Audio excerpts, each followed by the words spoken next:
the Chow Time Pod. It's your host, Red. I got a video today from Alexander Grace. It's actually one. Let's just let women be miserable. Don't try to help them. Just stay away. Not today, disco lady. Please like and subscribe down below. I really appreciate it. And let's get to that chow. It's chow time. You remember this woman from that viral video like 10 years ago? This guy, he pulled out his camera and started filming because his wife was having a freak out. He wanted to spend his Saturday doing chores, but she desperately wanted him to take her to the lake. I want you to watch this clip. I never get, I want to have one day where I can. One day where I can go on the lake. Because you're not getting... It's okay. That's the best part about this. Now you're going to text everybody. I am, and that is I want to go on the lake. So you're going to make me look like a bad guy. So yes, you are. You're not taking your wife out on the lake that we spend money for. Please, I'm about to go crazy. You already have.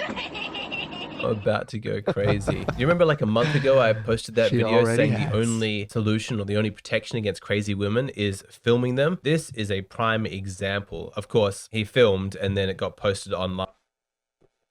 When you're dealing with crazy women, make sure you're recording, man. That's what I just heard from Alex right there. No matter what, that's the best way to defend yourself. Is just start recording.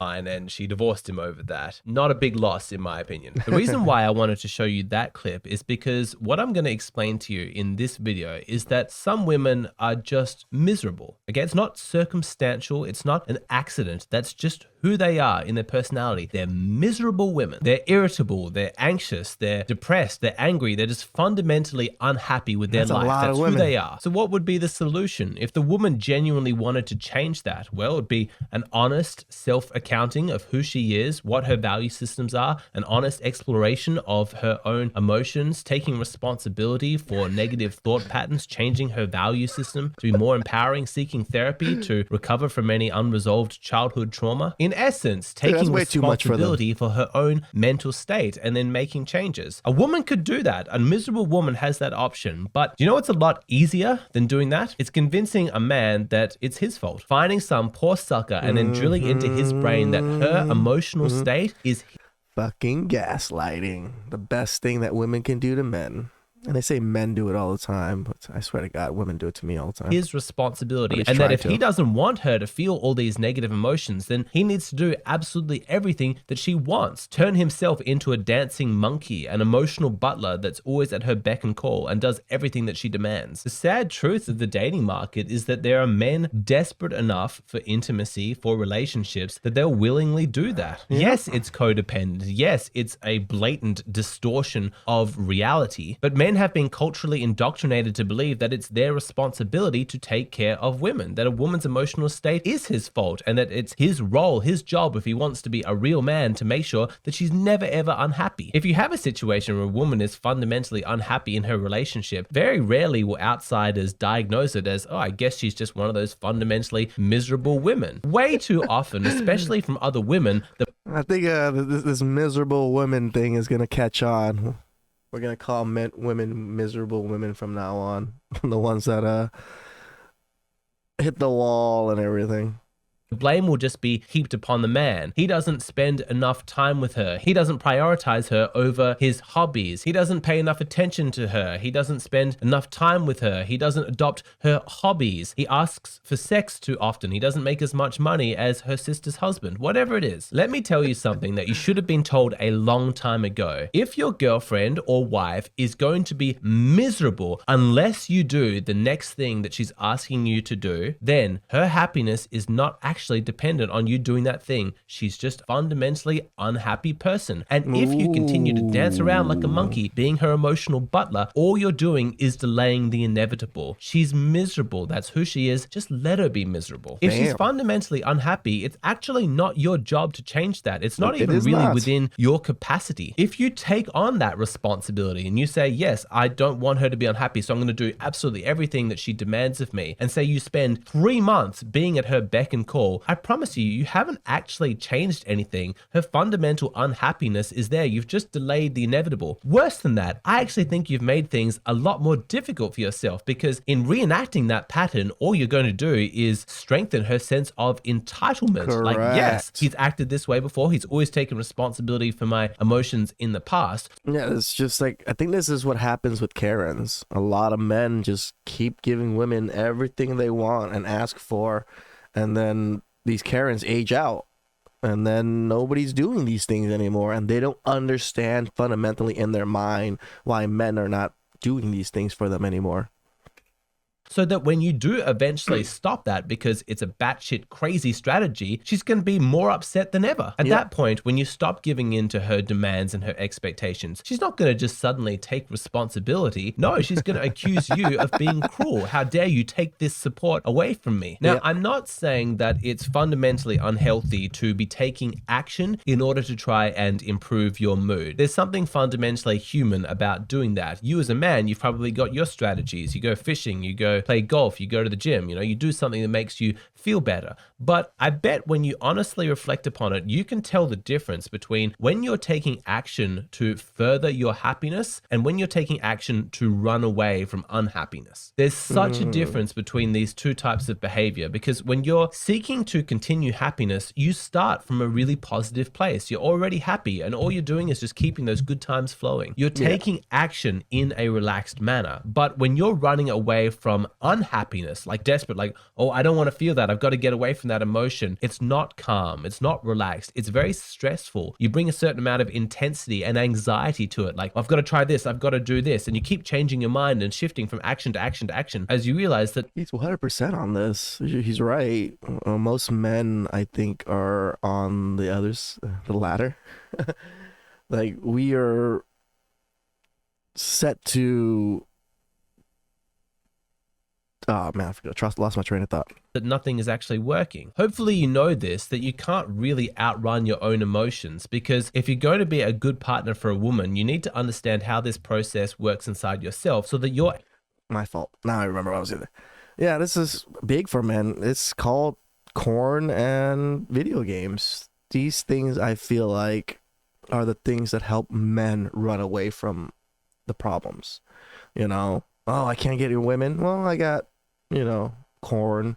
Oh, I don't have money to go out, or I'm socially awkward, but I have my friends online that I play games with. I'm just going to play with them. I feel like that's more of a running away thing.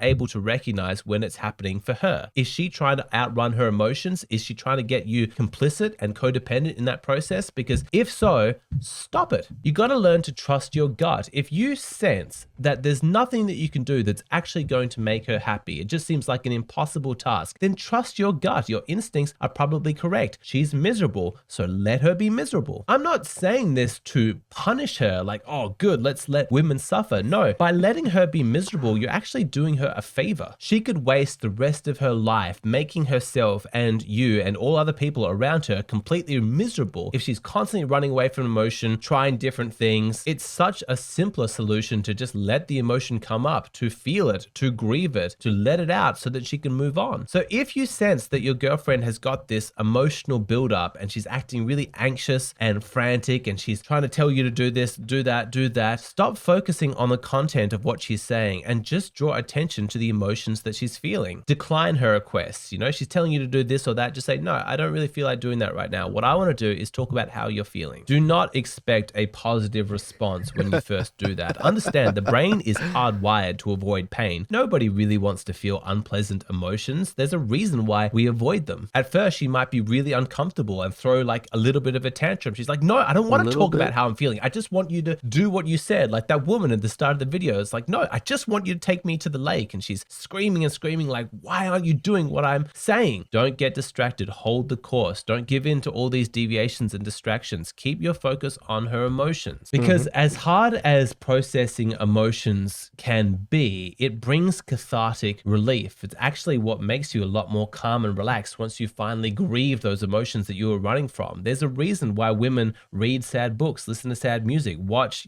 romantic movies where the man dies at the end and leaves her all alone. Is she wants that cathartic experience of actually feeling all those emotions, and she feels better afterwards. You may think that you're doing her a favor by doing everything that she asks, you know, running this errand, acting this way, doing everything that she's telling you to do, but you're really not. Even if she's saying that's what she wants, it's your job as a man to know better than that. You've got to kind of be a leader in this relationship. And if you sense that she's trying to outrun her emotions, it's your job to just stop things, to calm her down and actually get her to be present to where she truly is. It's actually a very powerful demonstration of your masculinity that you are able to hold frame against her chaos. You know, she's throwing demands and tantrums at you, but you're not fazed. You understand what's going on and you say, hey, I'm not listening to all that outside noise. I can sense there's something going on for you here. Boy, that's powerful. It's like you are demonstrating that you understand her better than she understands herself. Psychologically, you're sort of making that claim like, hey, I know what's going on in your internal world. I got you. The feminine really responds to that. What she's looking for in a man is masculinity, safety, and protection. She wants to feel as though he's going to be strong and solid for her, even when she's potentially losing control. This is the way that you do that. In essence, you could think of that initial tantrum that comes when she's so upset that you're not doing everything that she's asking you to do as a kind of test. Can I throw this man off course? Can I get him to become my emotional butler? Can I get him to give in to my terrorist demands as I threaten and scream and show off all my anger? But if you pass that test, you show yourself to be calm and relaxed, but very present, and you invite her into that space with you so that it's happening inside her frame.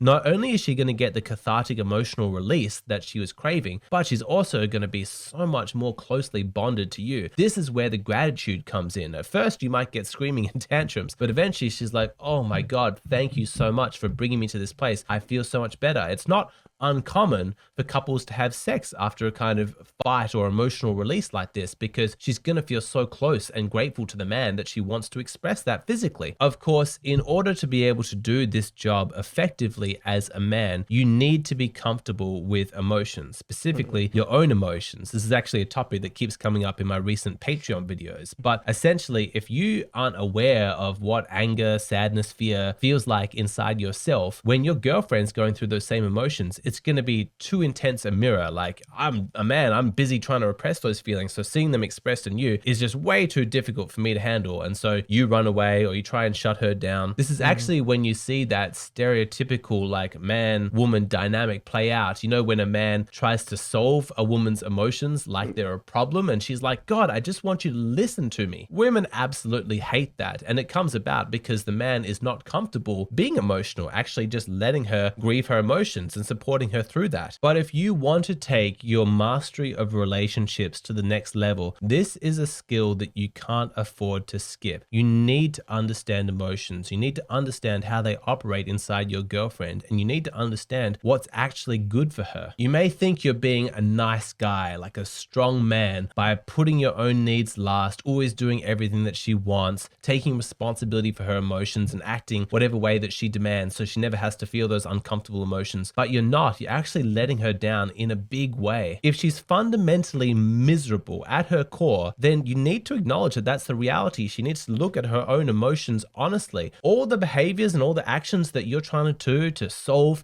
that emotion, to distract her from that emotion, that's just throwing things into a black hole. It's not making any progress whatsoever. If she's miserable, let her be miserable. Stop taking responsibility for her emotions. It's not your job as a man to just fix things for the woman. Be strong. Be strong enough to let her have the emotional experience that she needs. If she's really unhappy, stop all the thoughts of, oh, well, we've got to change that, or, well, what can I do to help? If she's unhappy, your response has got to be, okay, so you're unhappy. That's all right. Let's just be there. You cannot get anywhere unless you first know where it is that you're starting. And if she's starting from misery, then she's starting from misery. I know all of this talk about like emotions and action and codependence, it can get really complicated, and it's difficult to sometimes know how this applies in the world that we see around us with like cars and skyscrapers and systems of thoughts and governments and organizations. Like, the world has become so incredibly complicated that it can be really strange to actually consider what humans are at their core. Like, what is our purpose? How did we get here? And really, from a biological point of view, you have to ask the question, is it not kind of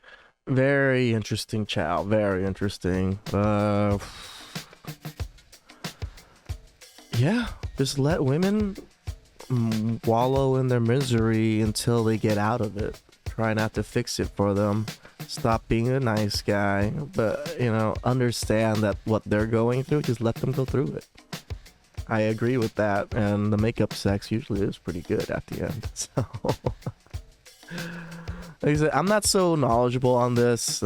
Again, emotions for men is kind of not the greatest, but what he's explained and how he presented the information was very good, and I hope men and women watch this and hopefully at least try to do some of these things and learn from what he said.